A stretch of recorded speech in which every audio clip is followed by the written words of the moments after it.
Dear friends, colleagues and co-peace workers at the St. Olaf Peace and Conflict Forum, I'm honored to address you today on this specific occasion where we are gathered to try to understand what is happening in South Sudan and what we can do about it.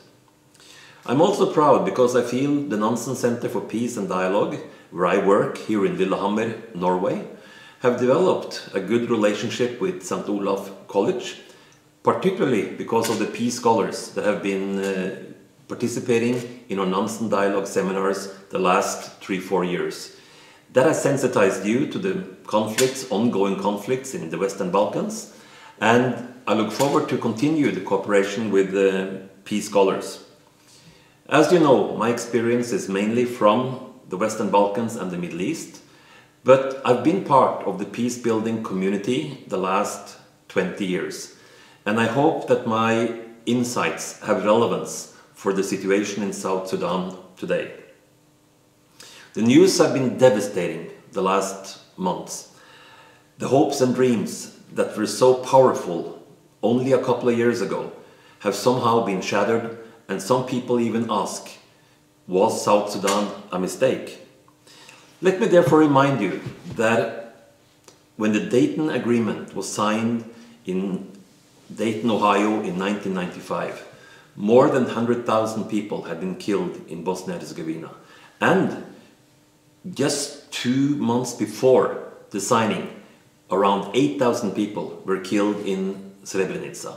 The situation seemed hopeless, but we had to start somewhere. Reconciliation, at its minimum, is recognizing that the past has happened. It has gone, it cannot be relived. But the future is yet to come, and it's the future we have to make together. What are the relevant lessons learned? First, in Bosnia and Herzegovina and in Kosovo, as well as in Afghanistan and Iraq, the mantra has been build a strong state, build strong institutions. This has happened almost at the expense of dialogue and reconciliation among the people.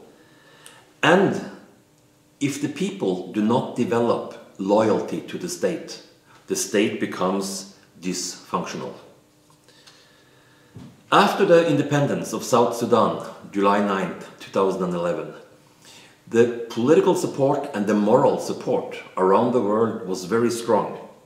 But we must ask, was too much energy focused on the new state at the expense of dialogue and reconciliation also in South Sudan?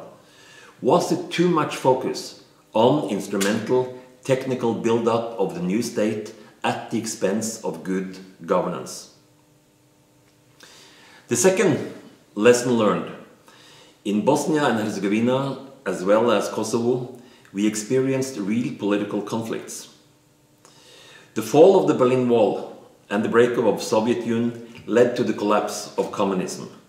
But it's very difficult to mobilize people around political causes. It's much easier to mobilize people around ethnicity.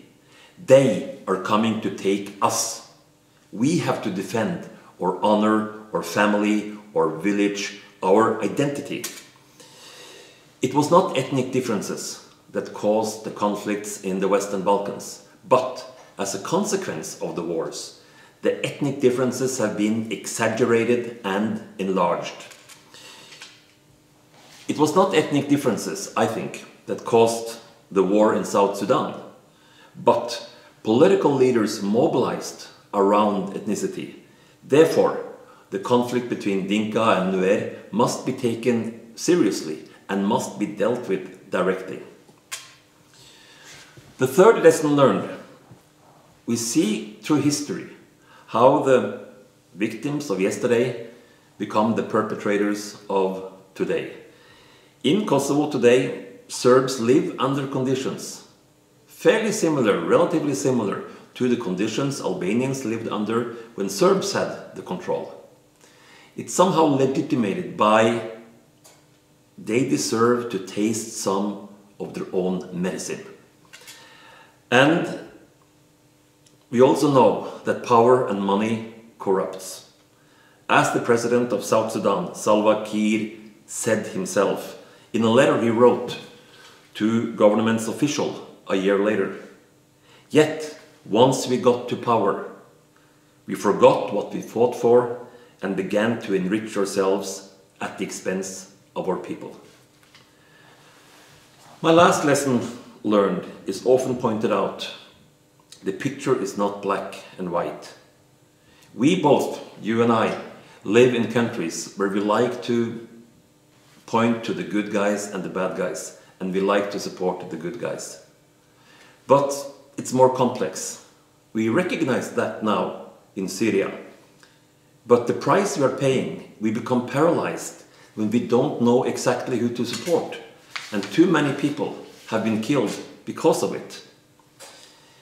This is a very tough dilemma for a peace builder after a conflict, after a war.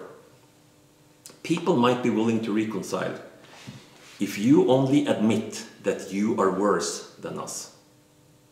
We can live together as equals in a new democracy if you just admit that we are not equal. So what do we do?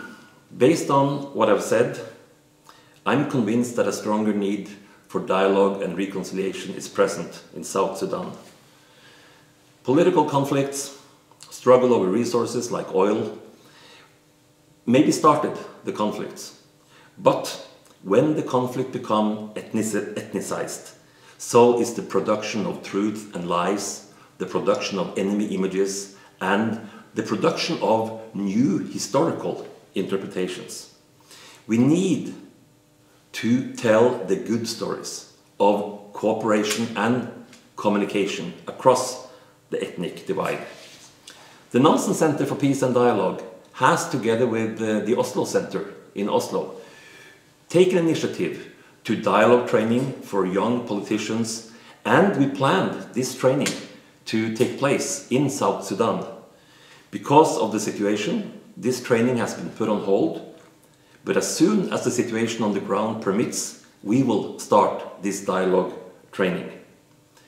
Dialogue focuses on understanding our opponents, those who think differently than ourselves.